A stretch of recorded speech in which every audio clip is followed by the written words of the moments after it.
Bo día, boa tarde, boas noites. Estamos a poucas horas de comezar o primeiro maratón de galeguidades que,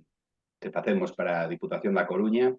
Hoxe teño conmigo a Pablo Diego, ele é membro fundador do Ferrado.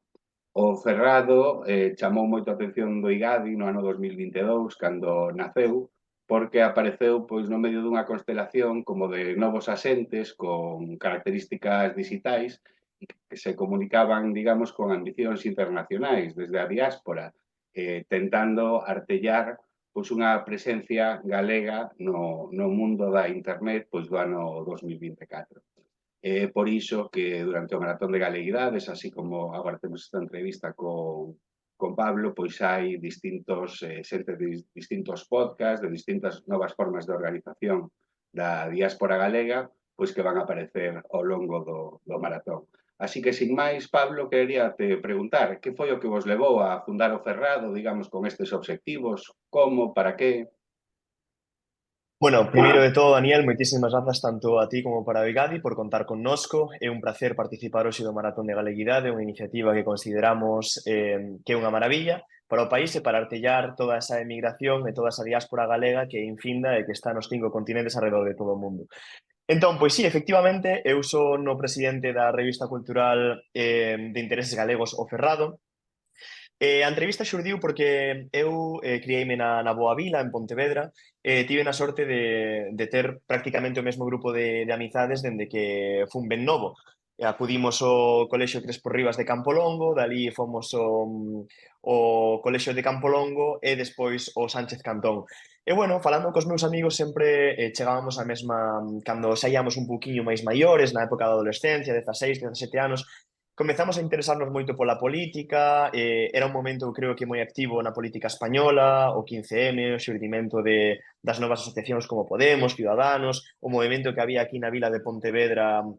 pola celulosa, pola papeleira, e falábamos moito polas noites, e as nosas parolas pois eran sobre como era o país no que nos criáramos, como queríamos que fora esa Galicia no día de mañán, e tamén un pouco albiscando ese futuro cos 18 anos no horizonte que sabíamos que nos ia a poñer en diferentes puntos do mapa, non solamente de España, senón tamén de Europa, despois de toda unha vida xuntos. Todas as nosas noites no casco vello de Pontevedra remataban niso, nas discusións de como sería o país que nos gustaría facer. E chegamos á conclusión de dicir, gustaríanos facer un manifesto non solamente para nós, senón tamén para deixar constancia de todo iso que falábamos, porque creemos que é importante. Cada cohorte, cada xeración na historia de Galicia, e sobre todo dende o século XIX aos nosos días, tivo ese poder creativo de dicir este é o país no que vivimos e este é como quereríamos que fora. Rachando co vello, que non significa rachar co devanceiro, coa tradición, coa historia, pero sí co vello, para xermolar algo novo. E niso sempre nos inspiramos moito en Manuel Antonio Álvaro Cebreiro co seu manifesto Máis alá. Bueno, chegou o momento dos 18 anos, marchamos por Europa adiante e eu concretamente vime na emigración en diferentes lugares. Marchei a estudar a Madrid, Relacións Internacionais e Socioloxía, despois de Madrid marchei a Polonia, de Polonia marchei ao Brasil, do Brasil marchei aos Países Baixos, dos Países Baixos a Alemanha e finalmente en Suiza, onde me atopo na emigración hoxe en día. E entón, esa vontade de crear un manifesto, de expresar esa idea de como experienciábamos nos a xente nova ao país, o que tamén achábamos que tiña un valeiro, non? Porque non se falaba moito, pois xuntouse co feito de que na emigración decatámonos de que faltaba, seguía habendo moitos galegos na emigración, pero non temos ese artellamento que tiñamos antes. No pasado, en Galicia, a xente artellábase na emigración e a emigración foi o xérmolo de Galicia como país, porque todo o importante de Galicia xurdiu na emigración, tanto o himno como as primeiras obras de teatro, as primeiros programas de radio, algunhas das obras máis importantes da nosa literatura, o movimento político, etc. etc. E dixemos, que é o que está acontecendo? Falta algo que artelle esa emigración, esa diáspora que segue marchando fora, probablemente diferente, máis técnica na súa maioría, e falta esa voz da mocidade que fale e que diga como é a Galicia que queren vivir. Entón, pois, tivemos a ben crear esta plataforma chamada O Ferrado, que de feito o nome non é casual, porque somos unha plataforma, unha revista cultural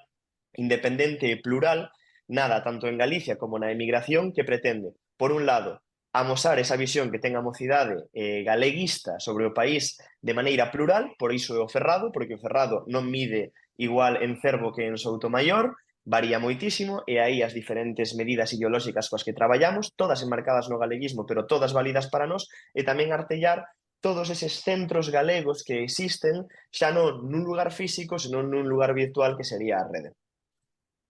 Moi ben. E a túa propia experiencia vital, digamos, é casi paradigmática, pois do que son as novas diásporas moito máis líquidas que no que digamos o que representa a diáspora histórica. Ti que viviches en países onde existía a diáspora galega histórica e noutros países onde existe nova diáspora galega máis líquida, que converxencias e que diverxencias verías entre estas dúas formas de entender a galeguidade? Sí, bueno, pois imos ver, por exemplo, eu cando estaba vivindo nos Países Baixos, os Países Baixos chamaronme moito a atención, lembrome que tentara buscar un centro galego, porque eu ademais son gaiteiro,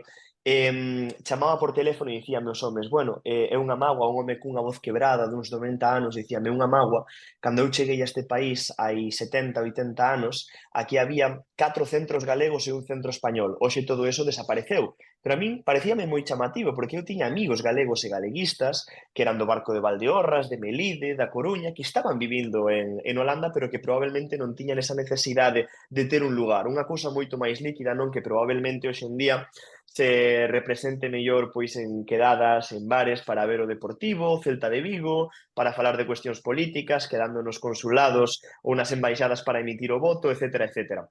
E o mesmo aconteceu pois en lugares como Brasil, onde a emigración galega durante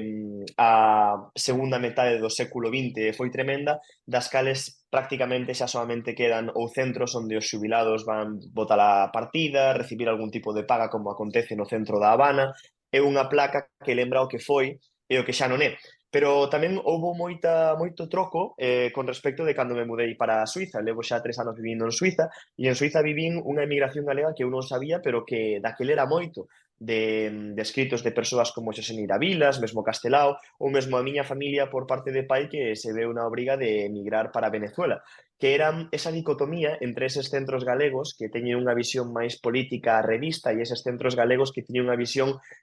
máis unionista con España, que se representaba na dicotomía que acontecía entre a Casa de Galicia e o Lar Galego. Iso aínda hoxe acontece na Suiza, onde podes ver unha dicotomía aínda na Suiza está moi vivo, sobre todo por causa dos fillos, dos migrantes, non? Que moitas veces xa o componente galego é unha mágoa, pero difumínase, convértese nunha cuestión máis ruralizante, folclórica, de lembranza, xente que está un pouco máis desconectada, pero noutras non. Temos iso, temos, por exemplo, esas diverxencias entre o que serían centros galegos máis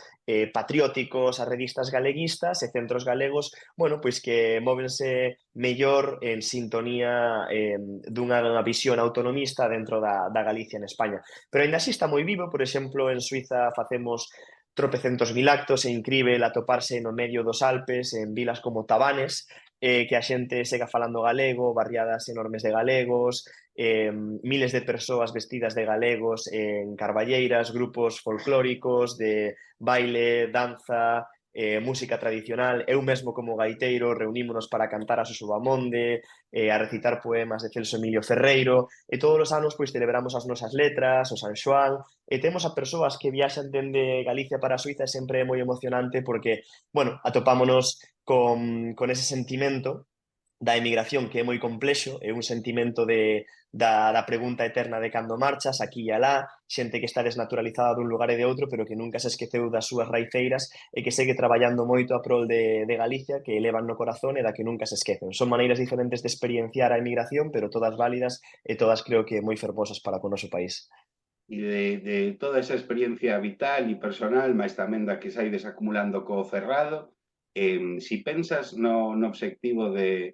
proxectar a Galicia no mundo do século XXI, de aumentar a nosa competitividade e capacidade de cooperación neste mundo pois con tantas tensións e interdependencias, crees que a diplomacia pública, a diplomacia digital, de máis alá da que fagan as institucións, tamén coas institucións, obviamente, pero que pode ser unha ferramenta aceitada para posicionarnos no mundo e darnos un valor engadido?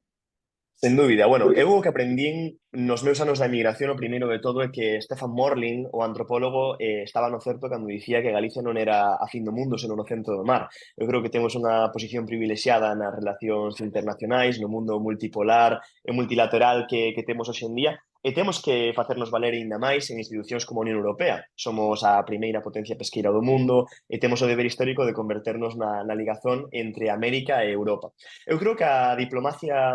suave, digámoslo así, porque Galicia, por exemplo, non é como Cataluña, non temos esas 70 embaixadas que creo que ten a Generalitat Catalana alrededor do mundo. Temos unha diplomacia moito máis suave, pero aínda así eu creo que esa diplomacia posicionanos moi ben en Europa e no mundo, estamos moi valorados e eu creo que Galicia ten unha visión moi positiva. Por exemplo, en Suiza é moi común esa diplomacia suave identificala coas feiras gastronómicas, por poñer un exemplo, ou coa promoción do país respecto do turismo sostíbel. Xa sabes que en Centro Europa levase moito iso, non? O turismo verde, rutas cabalares, ciclismo, Camiño de Santiago, que ao final unificou Europa. Entón, houve un tempo no que Europa foi Galicia e Galicia foi Europa toda. Creo que temos que recuperar iso. E tamén feiras gastronómicas. É moi fermoso, pois, chegar a Helvetia Platz de Zúrich, que ao final é a vila máis grande de Suiza, e atopar que xa é un fijo cada ano o grupo festival chamado Españolé, que ten un pouco esa... Tamén non conseguimos diferenciarnos completamente, o festival chamase Españolé, pero realmente tería que chamarse Galicia Lá, porque é soamente de promoción de Galicia, do turismo galego, da gastronomía galega, e como digo, creo que Galicia está moi valorada, temos moitísimo espazo para seguir mellorando, temos que seguir aumentando as nosas cotas de participación diplomática, pero simplemente por poñer un exemplo, eu son unha persoa da emigración de Suiza, da diáspora suiza, e na diáspora en Galicia non temos mellor embaixador na Suiza que o propio alcalde de Xenebra, que é un galego de pro, cun sentimento galeguista férreo que sempre o di, Cormelán, e que eu estiven ali na toma de posesión da alcaldía de Xenebra, que é unha cidade super multicultural, e ali tiñamos os nosos gaiteiros, o grupo Galicia Celta tocando, as muiñeiras e as foliadas sonando, e todo o mundo sendo moi consciente de que esa é a nosa cultura, a cultura de Galicia, ese recanto ibérico do noroeste que é unha potencia non soamente natural, senón tamén económica, paisaxística, gastronómica e tamén polas súas xentes.